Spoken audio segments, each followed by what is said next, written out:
మరి విఘ్నేశ్వరుడు పార్వతీదేవి యొక్క కుమారుడు కనుక శ్రీ మహావిష్ణువుకి మేనల్లుడు అవుతాడు. మేనమామల ముద్దు మేలైన ముద్దు.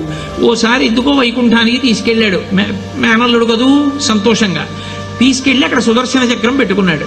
ఇదేమిటో బాగుందని తీసి తొండంలో కింద పెట్టి మింగేశాడు. అయ్యబాబో, ఇది శత్రు సంహారకమైనటువంటి సుదర్శన చక్రం రా, దీన్ని మింగేశాడు పిల్లాడని ఎలా బయటికి తెప్పించాలో అర్థం కాక విష్ణువు మొట్టమొదట ఆ పిల్లాడి ముందు ఇలా చెవులు పట్టుకుని గుంజీలు తీశాడు.